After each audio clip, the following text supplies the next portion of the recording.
It's mailbag time here on Chicago Bears Now. My name is Harrison Graham. We're going to answer all your questions, hashtag Bears or Super Chat. We got Senior Bowl Scout. Internet Scouts, baby. If it costs 2 first-round picks, are you still in on Myles Garrett? Well, we did a full video on Garrett, so subscribe, go check that out. I think that's like right on the border for me. If it's only 2 firsts and literally nothing else, I'd still at least entertain it. I'd have to really think it over. And ideally, free agency, the first week would come and go first so I could see where I sit with my offensive line. Anything more than 2 ones, I think I'm out. If it's less than 2 firsts, I'm really interested, especially if I feel good about attacking free agency with the offensive line. So that's kind of a long-winded way of answering it. Like, that's right on the border, but it depends on what you do in free agency and how many how good your board feels when it comes to the draft and the ability to add a lineman there as well. Would you trade 2 first-round picks for Myles Garrett? Question of the day here on this Bears mailbag. T for trade, P for pass. Ask me after the first week of free agency. That's the best way I can answer that question.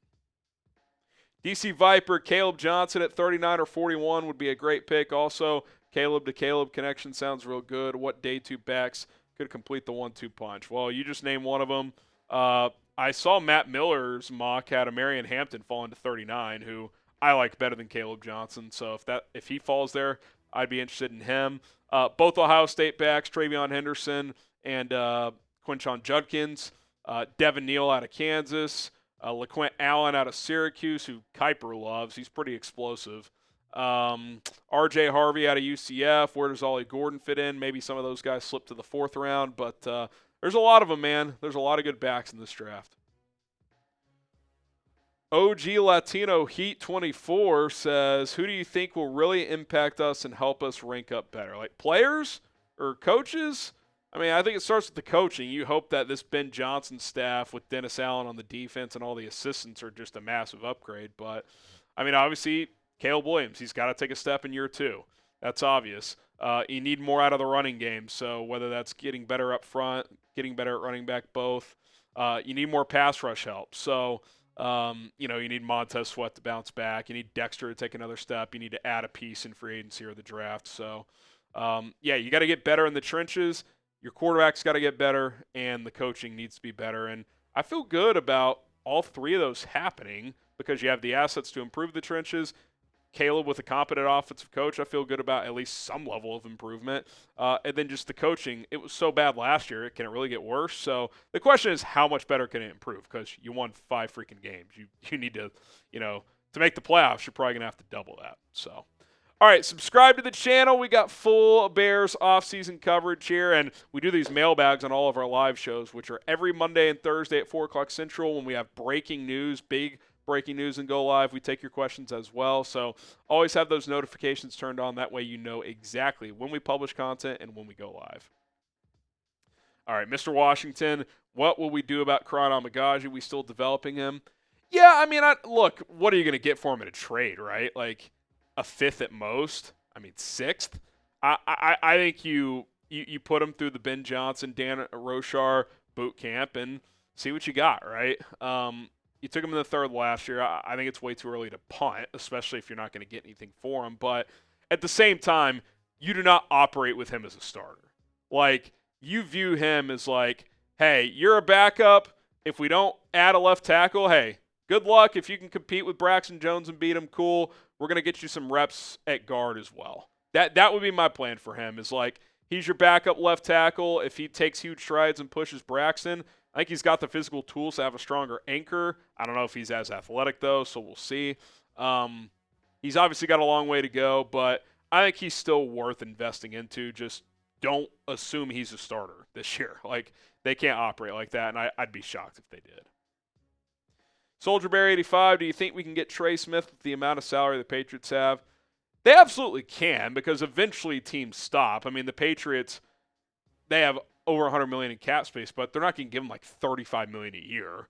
I think the number is going to be about $22 million. Now, could it balloon to like 24 if a team like New England is just desperate? 25 and the Bears are like, you know what, like this is just too much. Like even me, like eventually I'd be like, okay, like $26 million for a guard. I don't know. Like I think you're looking at 22, 23. I'd be willing to do that if I was Chicago.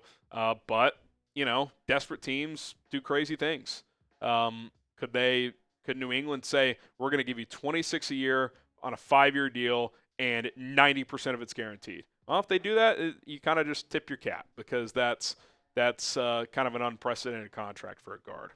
All right, Rocket Money is today's sponsor, and if you're looking to cut back on your spending, manage your budgets, and just be in a better position financially, I know me as a dad and a homeowner and a husband and tons of car payments, all kinds of stuff. You really got to stay on top of this stuff. And what Rocket Money will do, where they really specialize in helping you cancel subscriptions you no longer want. What does that mean? Well, a streaming service, a newspaper that you pay for on a monthly or annual basis, whatever. Tons of things out there have subscriptions. And what you'll realize when you sign up and sync your bank account up with Rocket Money is, A, there will be subscriptions that you have just forgotten that you've signed up for. Trust me on that. Maybe double signed up for. And B, you'll be like, yeah, I remember when I signed up for this. I don't really use it anymore, so I want to get rid of that, want to get rid of that, want to get rid of that, keep this, get rid of that. Well, a few clicks later on certain subscriptions you no longer want, Rocket Money will help you cancel those for you. It does not take long at all, and you are immediately not paying for those any longer. So check out Rocket Money today. They're going to help you scale back on your spending, stay on top of your budgets, and even negotiate to help lower certain bills by up to 20%. It's rocketmoney.com/bears now. Get started with that link, and stop wasting money on things you don't use. Get started with Rocket Money. Save up to $740 per year by using their full features. All right, John McEwen. It sounds like the Bears are extending polls. Yeah, I saw that come in a little bit ago. I'll probably talk about that. If you're watching live on Monday when we're filming this mailbag, I'll probably talk about that on a show on Tuesday, so stay tuned for that.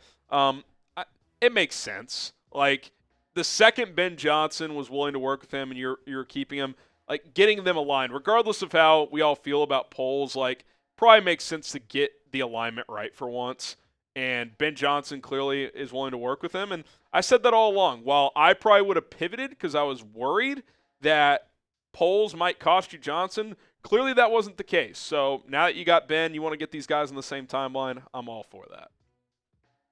Caden Goodvaldson, what safeties could we target as Brisker insurance? I think a couple names to monitor in the draft. I don't think you're going to be in on, like, Malachi Starks. He's going to go round one. Nick Emanwari probably as well. Xavier Watts out of Notre Dame. Could he be in that day 2 range, 39-41, maybe a small trade down, get him in like the 40s or 50s?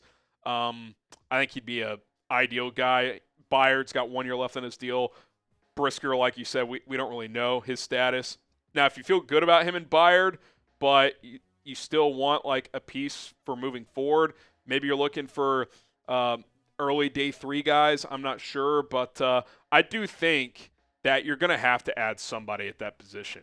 Now, you've got Elijah Hicks and Jonathan Owens under contract. Like, do you feel good enough about them? Like, to me, I'd probably keep one of those, cut the other, and then add a guy, but we'll see. It really does come down to, like, what is really going on with Brisker? Because he tweets the other day, I've been cleared for a long time now.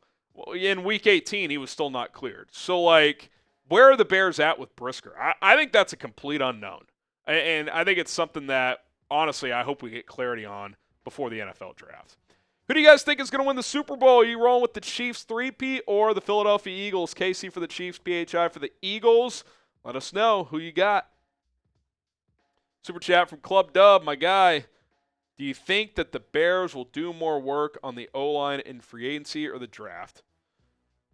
I threw the hypothetical out there earlier, like if you add 3 new starters, is it 2 in free agency, 1 in the draft, or vice versa? I think the answer is both. You're going to get at least 1 starter from both free agency and the draft. But if you do get a third and, hell, potentially even a 4th guy, if you try to replace Braxton Jones, if it's 4, it's probably 2 and 2. If it's 3, I would guess 2 free agency, 1 draft. Because I could see Ben Johnson just bringing Kevin Zeitler over. He's not going to cost him a ton. So that's one guy. You'd probably draft a more or sign a more expensive guy to be the other one, Trey Smith ideally, and then maybe you go draft for a tackle or a center if it's Zabel or something like that. Tired of Chicago sports. Hopefully that changes. Come on, Bears. Who would you rather trade for? Micah Parsons, Max Crosby, Myles Garrett, or trade up for Abdul Carter? How much am I giving up to get Carter? Because he hadn't played in the league, but he's obviously the youngest, and if he's good, cheap contract. If I'm taking him out of it, golly, that's tough. Crosby's coming off injury, but he's younger than Garrett, a little older than Parsons, but he's better against the run than Micah. Honestly, it probably just comes down to how much you're giving up because they're all three premium players. Like, which can I get for the cheapest? Because I can go to work with any of those three guys. I think Garrett and Crosby are both a little better against the run. You could argue Micah's more dynamic, especially as a speed rusher, and you could play him off-ball linebacker, and he's younger. It's tough. It's tough. All three of them are pretty special players, man. All right, that'll do it for this mailbag episode. Slide in the DMs if you want. At HGramNFL. Obviously, subscribe to the channel for more content. It's free. We're going to keep bringing it here on Chicago Bears Now.